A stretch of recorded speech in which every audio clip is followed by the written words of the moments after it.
Hello good morning guys. मैं विपिन चंद्र जोशी पुनः आपके साथ। आज क्लास 8th में हम लेके आए हैं ज्योग्राफी में चैप्टर नंबर फर्स्ट, रिसोर्सेस, संसाधन।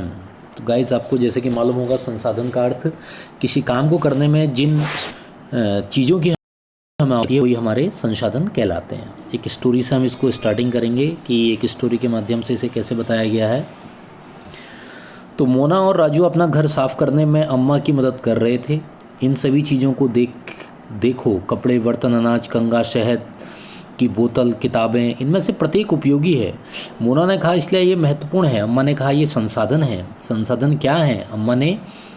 अम्मा से राजू ने प्रश्न पूछा। अम्मा ने बताया, प्रत्येक वस्तु जिसका उपयोग आवश्यकताओं को पूरा करने के लिए किया जाता है वह संसाधन है। अपने चारों ओर देखिए और निरीक्षण कीजिए। आप संसाधनों के विविध प्रकारों को पहचानने में सक्षम होंगे। आप प्यास लगने पर जो जल पीते हैं, आप अपने घर में जिस वस्तु का उपयोग करते हैं, स्कूल से घर पहुंचने के लिए उपयोग किया गया रिक्शा, पाठ्य पुस्तक जिसका उपयोग आप अध्ययन के करते हैं, ये सभी संसाधन हैं। आपके पिता ने आपके लिए नाश्ता तैयार किया। उन्होंने जिन ताज़ी सब्जियों का उपयोग किया है वे भी एक संसाधन है। जल, विद्युत, रिक्शा, सब्जियां, पाठ्य पुस्तक, सभी में कुछ एक जैसा क्या है? इनमें से सभी वस्तुओं का उपयोग करके आपके द्वारा किया जाता है, इसलिए उपयोगी हैं और अन्य चीज़ें भी हैं। सो गाइज़, आप जो भी चीज़ों को आप करते हैं वो एक संसाधन के तौर पर आपके लिए एक उपयोगी हो जाती हैं और उसको हमें करने के लिए चीज़ों को आसानी से हो जाता है। जैसे समय और प्रौद्योगिकी दो महत्वपूर्ण कारक हैं जो पदार्थों को संसाधन में परिवर्तित कर सकते हैं। दोनों लोगों की आवश्यकताओं से संबंधित है। लोग स्वयं ही सबसे महत्वपूर्ण संसाधन हैं। ये लोगों के विचार, ज्ञान, आविष्कार और खोज ही हैं जो और अधिक संसाधनों की रचना करते हैं। प्रत्येक खोज अथवा आविष्कार से बहुत से अन्य खोज एवं आविष्कार होते हैं। आग की खोज से खाना पकाने की पद्धति व अन्य प्रक्रियाओं का प्रचलन हुआ, जबकि पहिए के आविष्कार से अनंत परिवर्तन की नवीनतम विधियों का विकास भी हुआ।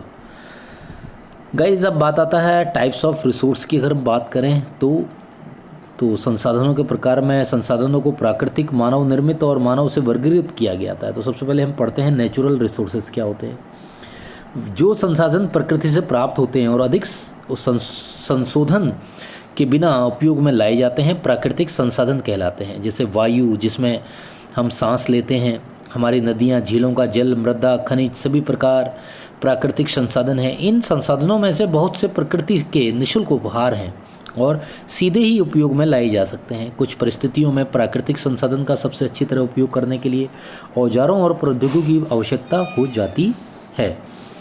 प्राकृतिक संसाधनों को विस्तृत रूप से नवीनीकरण और अनवीनीकरण संसाधनों में विभाजित किया जा सकता है।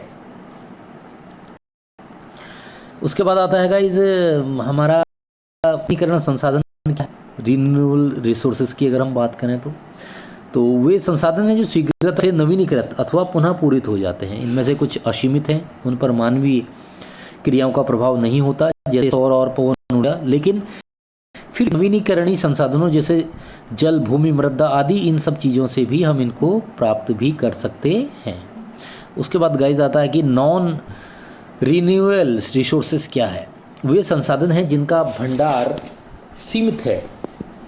भंडार के एक बार समाप्त होने के बाद उनके नवीनीकृत अथवा पुनः पूरित होने से हजारों वर्ष लग सकते हैं। यह अवधि मानव जीवन की अवधि से बहुत अधिक भी ज़्यादा क्या है, महत्वपूर्ण है। गाइस, इसके बाद हम बात करते हैं कि इन प्रकार की चीज़ों के चलने के पश्चात जो मानव निर्मित संसाधन हैं वो कभी कभी उलझ जाते हैं। जैसे कभी भी प्राकृतिक पदार्थ जब संसाधनों के जाते हैं तब उनका मूल रूप से बदल दिया जाता है, या कहें तो उनके जो तर्क हैं वो अलग अलग हो जाते हैं। लेकिन ह्यूमन रिसोर्स क्या है, तो हम बात करते हैं लोग और अधिक संसाधन बनाने के लिए प्राकृतिक का सबसे अच्छा उपयोग तभी कर सकते हैं जब उनके पास ऐसा करने का ज्ञान, कौशल या अन्य चीज़ें हों, या हम कह सकते हैं कि वो इन चीज़ों को करने में क्या है, एकदम कंठस्थ भी हैं, या उसको सही से डीलिंग भी वो कर रहे हैं।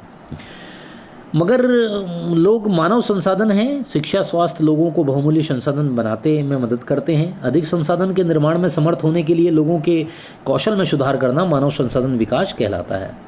संसाधन संरक्षण, मोना ने एक बुरा स्वप्न देखा। और देखो, इसको स्टोरी के माध्यम से भी हम बता सकते हैं कि पृथ्वी पर सारा जल सूख गया है और सारे पेड़ फट गए हैं। वहाँ पर ना तो छाया रहती है, ना खाने पीने के लिए चीज़ें रहती हैं। लोग परेशान हैं, घूमते हैं फिरते हैं, लेकिन उन चीज़ों को लेकर कहीं ना कहीं उसमें दिक्कत आ सकती है।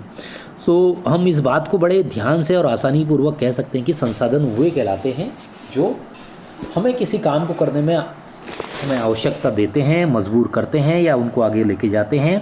वही हमारे जो हैं संसाधन कहलाते हैं।